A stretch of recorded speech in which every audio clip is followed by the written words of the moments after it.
Praise the Lord. ஹல்லேலூயா.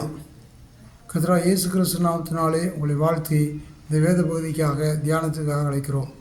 இன்றைக்கு தியானத்துக்காக தெரிந்து கொள்ளப்பட்ட வேத பகுதி லூக்கா சுவிசேஷம் 19ஆம் அதிகாரம் 1 முதல் 10 வாக்கியங்கள்.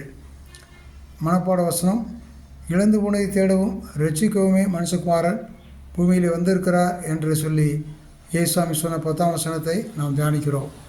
மனு மக்களை ரட்சிப்பதற்காகத்தான் இயேசு கிறிஸ்து வந்தார். அவர்கள் எப்படி ரட்சிக்கப்பட வேண்டும் என்பதற்கு ஒரு முன்மாதிரியாக சகையினுடைய வாழ்க்கை சரித்திரத்தை அங்கு நாம் வாசித்து தியானிக்கிறோம். எரிகோ என்ற ஒரு பட்டணத்திற்கு இயேசுசாமி வருகிறார். இயேசு எப்படிப்பட்டவர் என்று அநேகர் மூலமாக கேள்விப்பட்ட சகையோ அவரை பார்க்க மிகவும் ஆசையாக இருக்கிறான். எனவே அவன் குள்ளனாக இருந்தான்.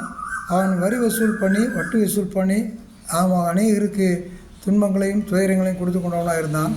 ஒரு பாவியாக இருந்தான். அப்படிப்பட்ட அந்த பாவி இயேசு எப்படிப்பட்டவர் என்பது காணும் என்பதற்காக அவர் வருகிற வழியிலே ஒரு அத்தி மரத்திலே காட்டத்தி மரத்திலே ஏறி அங்கிருந்து இயேசுவை பார்க்க முயற்சி பண்ணுகிறான். அப்பொழுது அந்த வழியாக வந்து இயேசு கிறிஸ்து அவனை பார்த்து, சகைவே, நீ சீக்கிரமாக இறங்கி வா, இன்றைக்கு உன் வீட்டிலே நான் தங்க வேண்டும் என்று சொல்லி அவனை அழைக்கிறார். உடனே அவன் அந்த அழைப்பை ஏற்று இயேசுவையும் அவரோடு இருந்த மக்களையும் அவனுடைய வீட்டுக்கு அழைத்து செல்கிறான். அங்கே சென்ற மாத்திரத்திலே இயேசுசாமி இந்த வீட்டுக்கு வந்த மாத்திரத்திலே அவன் தன்னுடைய பாவங்களையெல்லாம் வெளிப்படையாக அறிக்கையிடுகிறான்.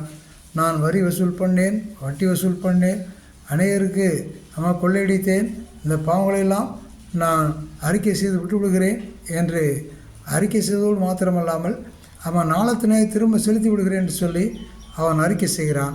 அதன் பிற்பாடு அவன் மன மகிழ்ச்சி அடைந்து இயேசுவை பார்க்கிறான். இயேசு சொல்கிறார், இன்றைக்கு இந்த வீட்டுக்கு ரட்சிப்பு வந்தது, இவனும் ஆபிரகாமுக்கு குமாரனாக இருக்கிறானே என்று சொல்லி அவனை வாழ்த்தி ஆசீர்வதிக்கிறார். அவனை மாத்திரமல்ல, அவன் குடும்பத்தாரையும் ஆசீர்வதித்து ரட்சிக்கிறார்.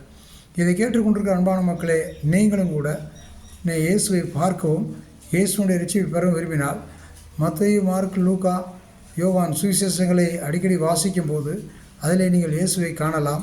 இயேசுவை பார்த்து அதை தியானித்து நீங்கள் ஏற்றுக்கொள்ளும் போது நீங்களும் ரட்சிக்கப்பட்டு தேவனுடைய பிள்ளையாய் மாறலாம்.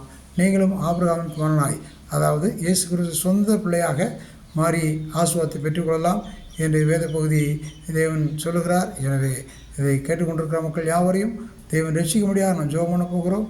நாம் ஜெபம் பண்ணலாம். அன்பின் பரலோக பிதாவே, நன்றியோடு சோதரிக்கிற கர்த்தாவே, சோதரிக்கிற ஆண்டவரே, சகைவை அந்த நாளிலே எரிகோ பட்டணத்திலிருந்து நீங்கள் ரட்சித்தீங்கப்பா. அப்படிப்போல் இந்த உலகத்தில் இருக்கிற மக்கள் ரட்சிக்கப்படுவதற்காக, தேவனை கண்டுகொள்வதற்காக நாங்கள் ஜெபம் பண்ணுகிறோம். வசனத்தை கேட்ட மக்கள் யாவரையும் ரட்சித்து பாதுகாத்துக்கொள்ளும்.